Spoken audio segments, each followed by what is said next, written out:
ಮಾರ್ಚ್ನೊಳಗಡೆ ಏನಾದರೂ ರಾಜಕೀಯ ಬದಲಾವಣೆಗಳು ಸ್ಥಿತ್ಯಂತರಗಳು ಏನಾದ್ರು ಆಗ್ತಾವ ಸರ್ ಕರ್ನಾಟಕದಲ್ಲಿ? ನನಗೆ ಶಾಸ್ತ್ರ ಹೇಳಕ್ ಬರಲ್ಲ. ಜ್ಯೋತಿಷ್ಯ ಹೇಳೋದಿದ್ರೆ ನಾನು ಹೇಳ್ಬಿಡ್ತಿದ್ನಪ್ಪ. ಏನಾಗುತ್ತೋ ಗೊತ್ತಿಲ್ಲ. ಶ್ರೀಲಂಕಾದಿಂದ ವಾಪಸ್ ಬಂದ ನಂತರ ನಾವು ತೋರಿಸ್ತೇವೆ ನಮ್ಮ ಆಟ ಅಂತೇಳಿ ರಾಜಣ್ಣ ಅವ್ರು ಹೇಳಿದ್ದಾರೆ ಸರ್. ಎಲ್ಲರೂ ಒಟ್ಟಾಗ್ತೀವಿ ಅಂತ. ರಾಜಣ್ಣ ಅವ್ರು ಹೇಳಿದಾರೆ ತಾನೆ? ಜೊತೆಗೆ ನೀವು ಇದ್ದೀರಲ್ಲ ಸರ್. ಇಲ್ಲ, ನಾನು ಹೇಳಿಲ್ವಲ್ಲ. ಅವರೆಲ್ಲ ನಮ್ಮ ಅಧ್ಯಕ್ಷರು ಪರಮೇಶ್ವರ್ ಅಧ್ಯಕ್ಷರು ನೀವೇ ಅಂತ. ಮತ್ತಿನ್ನೇನಿದೆ ಹೇಳಿ.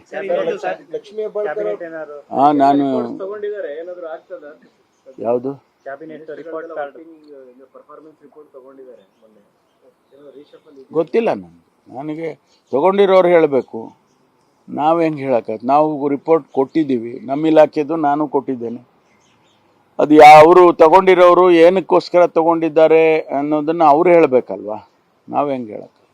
ಸರ್, ಲಕ್ಷ್ಮೀ ಹೆಬ್ಬಾಳ್ಕರ್ ಪ್ರಕರಣದಲ್ಲಿ ಸರ್ ಕೇಸ್ ಕೌಂಟರ್ ಕೇಸ್ ಆಗಿದೆ. ನಾಯಿ ಅಡ್ಡ ಬಂದಿರೋದಲ್ಲ, ಲಾರಿ ಟ್ರಕ್ ಅನ್ನೇನೋ ಗುದ್ದಿರೋದು ಅನ್ನೋ ಥರದಲ್ಲಿ ಕೊಟ್ಟಿದ್ದಾರೆ ಸರ್. ಅದಕ್ಕೆ ಗೊತ್ತಿಲ್ಲ ನನಗೆ ಡೀಟೇಲ್ಸ್ ನಾನು ತೊಗೊಂಡಿಲ್ಲ. ಡೀಟೇಲ್ಸ್ ಅವರ ಯೋಗಕ್ಷೇಮಕ್ಕಷ್ಟೇ ಡೀಟೇಲ್ಸ್ ತೊಗೊಂಡಿದ್ದೇನೆ.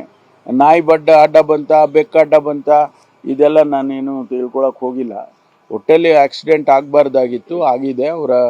ಅವರಿಗೇನು ತೊಂದರೆ ಆಗಿಲ್ಲ ಅನ್ನೋದು ಅಷ್ಟೇ ನಮಗೆ ಮಾಹಿತಿ ಸಿಕ್ಕಿರುವಂಥದ್ದು.